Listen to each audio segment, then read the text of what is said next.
Hello friends, સ્વાગત છે તમારું મારી ગુજરાતી રસોઈ ટિપ્સ ચેનલમાં। તો આજે આપણે બનાવીશું વ્રત અને ઉપવાસમાં ખાઈ શકાય તેવા કાચા બટાકાના ભજીયા। તો ચલો આપણે ફરાળી બટાકાના ટેસ્ટી ભજીયા બનાવવાનું શરૂ કરીએ।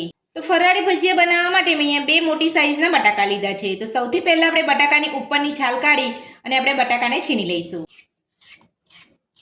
તો બંને બટાકાની ઉપરની છાલ આપણે કાઢી લીધી છે। તો હવે આપણે બટાકાને એક વાસણની અંદર લઈ અને છીણી લઈશું। તો આ રીતની તમારે ઝીણી છીણી વડે તમારે બટાકાને છીણવાના છે। તમારે અહીંયા મોટા હોલવાળી છીણીથી તમારે અહીંયા બટાકાને નથી છીણવાના। તો હવે આપણે બંને બટાકાને છીણી લઈશું।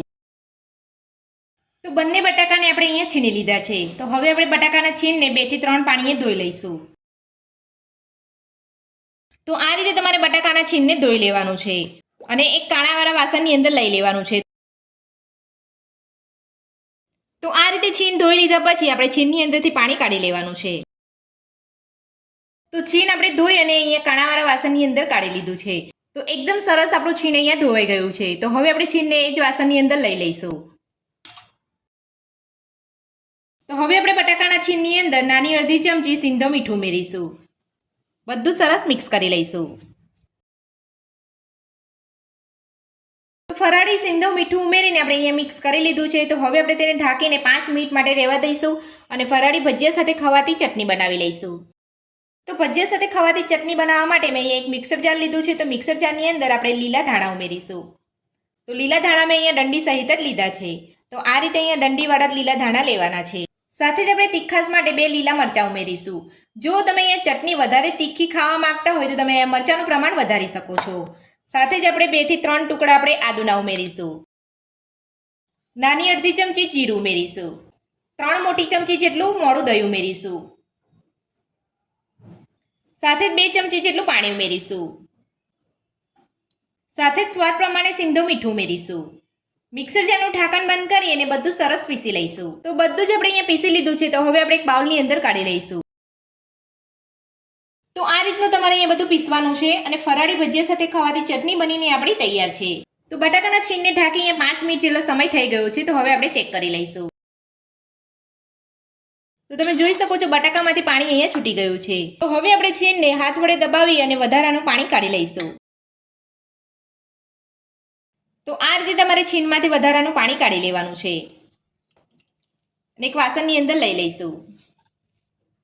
તો છીણમાંથી આપણે બધું જ પાણી અહીંયા કાઢી લીધું છે। તો હવે આપણે છીણમાં 3 ચમચી આરાનો લોટ ઉમેરીશું।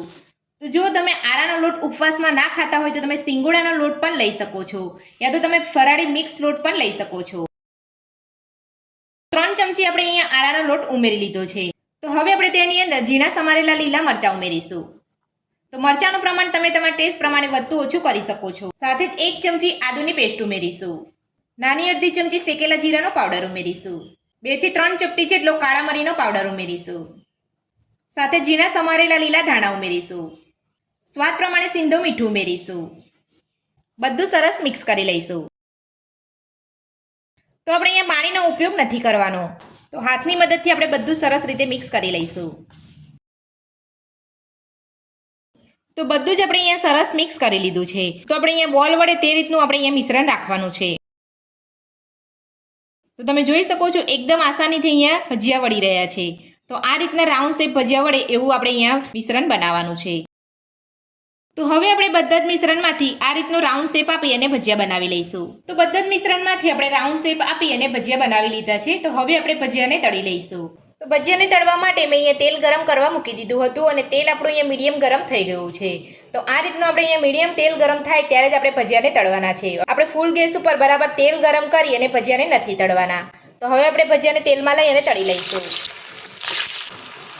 તો ગેસની મીડિયમ ફ્લેમ પર આપણે ભજીયાને તળાવવા દઈશું અને બબલ્સ ઓછા થાય એટલે આપણે ભજીયાને પલટાવી લઈશું। તો આપણે અહીંયા ભજીયાને પલટાવવાની ઉતાવળ નથી કરવાની।